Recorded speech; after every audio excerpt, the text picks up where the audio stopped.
huwag kang magpa-offload dahil lang sa dineclare mo yung hindi mo kakilalang pinsan. Magandang araw, ako po si Tots, The Accidental OFW, at yung episode natin ngayon, sagutin natin yung tanong na paano nga pa pumasa sa US visa interview, lalo-lalo na kung may sponsor ka.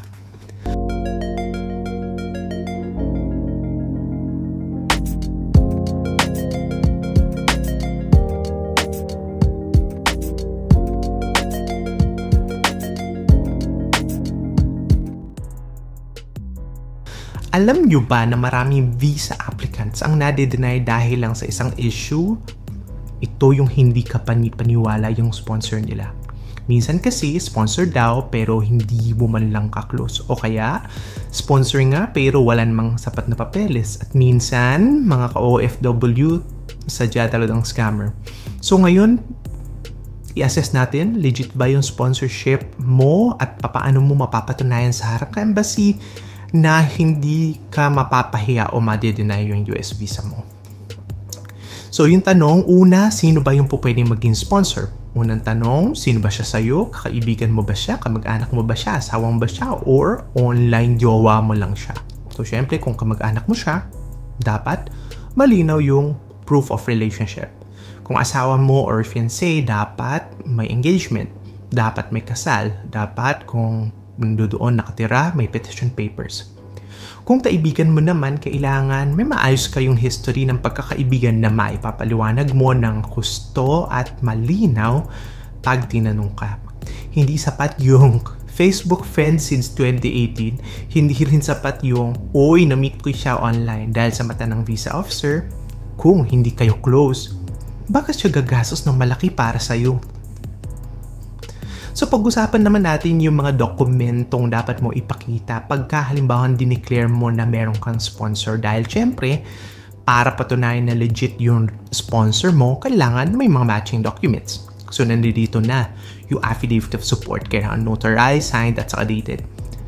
Pangalawa, syempre kailangan proof of relationship. Meron ba kayong picture together? Meron ba kayong chat history?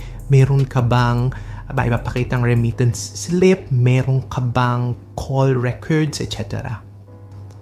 Siyempre, kailangan din yung proof ng financial capacity ni sponsor. Meron ba siyang ipapakitang ITR or tax return?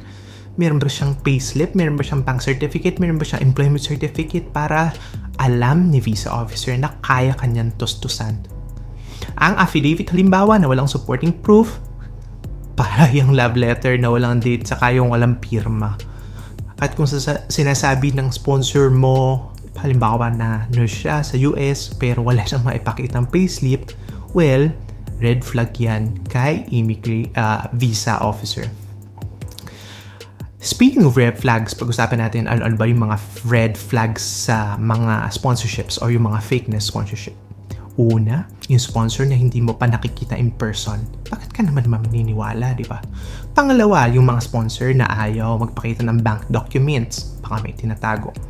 Pangatlo, yung sponsor na gustong i-shortcut yung papunta mo ng US. Gusto ka niya magtrabaho doon pero ayaw niya dumaan ng agency. Pang-apat, yung mga sponsor na may mga sketchy background. Halimbawa, yung mga na-deport na or na-report na dahil may kinawang kabulastugan. At kung may sponsor ka na parang mas interesado kang dalhin agad sa ibang bansa, pero hindi yung paalam yung mga basic information sa kanya, full name, address, trabaho, well, pause ka muna. Dahil ginagamit lang niya siguro yung sponsorship para sa ilang masasama ang gawain tulad ng illegal recruitment, human trafficking, etc. So yung tips natin sa interview, kapag tinanong ka sa US Embassy, sino yung sponsor mo, anong relasyon nyo, bakit siya willing gastusan yung trip mo, may trabaho ba siya, saan siya nagtatrabaho, dapat hindi ka mauutal. Dapat hindi ka kailangan mag-imbento kasi totoo naman yung sponsor mo. Kung totoo talaga yung sponsor mo. So, practicein mo na yung sagot, bakit kanya sinusuportahan, anong plano nyo, at anong papeles yung hawak mo. Kasi tandaan natin, yung sponsorship, hindi siya libreng pass. Pananagutan to nung sponsor at syempre pananagutan mo din dahil i-sponsoran ka. Kung legitimate kayo, takidan nyo, i-prove nyo, ipaglaban mo through papers at saka through circumstances na meron. Kasi sa huli, mas maganda na mabusisi ka ng US visa officer kaysa maloko ka. At dito sa The Accidental OFW channel, lagi tayong nagpapaalala, hindi lahat ng offer alok ng langit. Minsan test din yan sa diskarte mo sa buhay abroad.